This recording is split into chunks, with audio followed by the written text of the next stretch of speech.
เชียวหอสบายดีหมดทุกคนเมื่อนี้ก็จะมาเรียน30คำศัพท์เนาะ HK3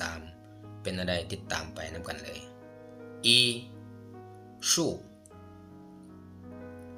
树ต้นไม้树二说牙说牙ถูแก้ว说牙三双双คู่双四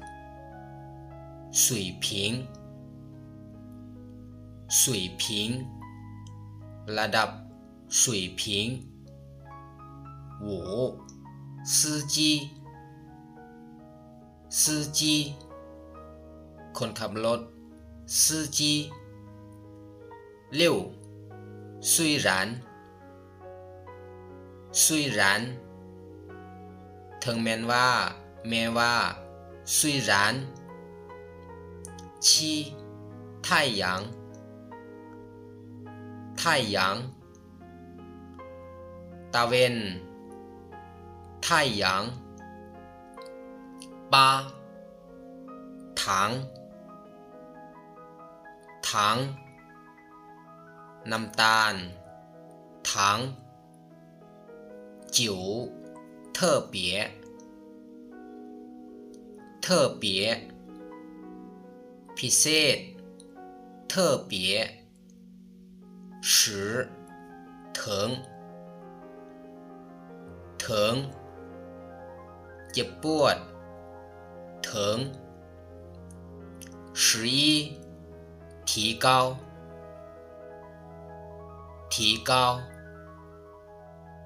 ปรับปรุง提高12体育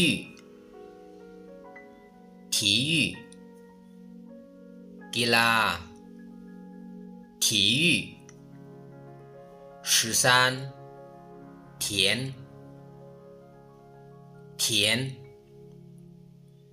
วาน田14条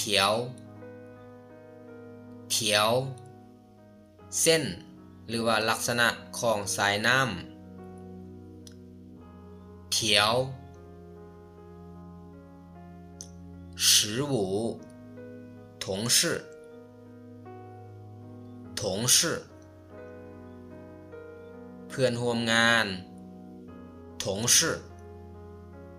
16同意เห็นดี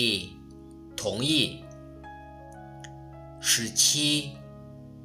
头发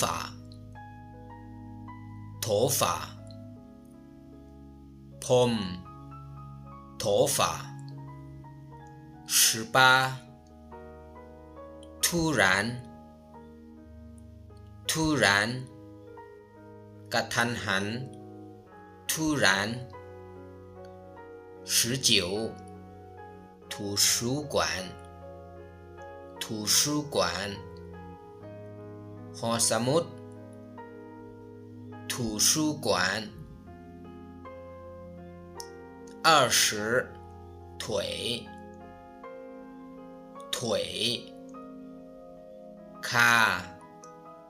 腿21完成สำเร็จสมบูรณ์完成22หวาน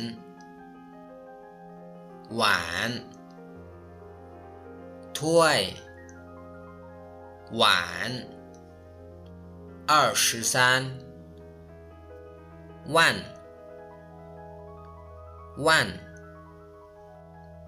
พันวัน24忘记ลืม忘记25胃为เพื่อเพราะว่า为26为了为了เพื่อสำหรับ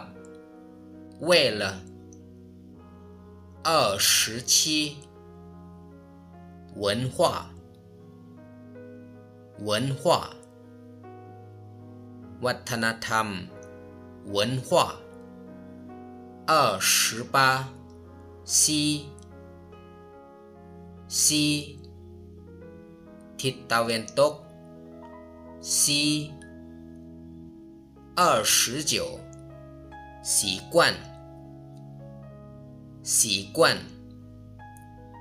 สินเคย习惯30洗澡อาบน้ำ洗澡มื้อนี้เฮาก็เรียนหมดเพียงเท่านี้เจอกันในคลิปหน้า再见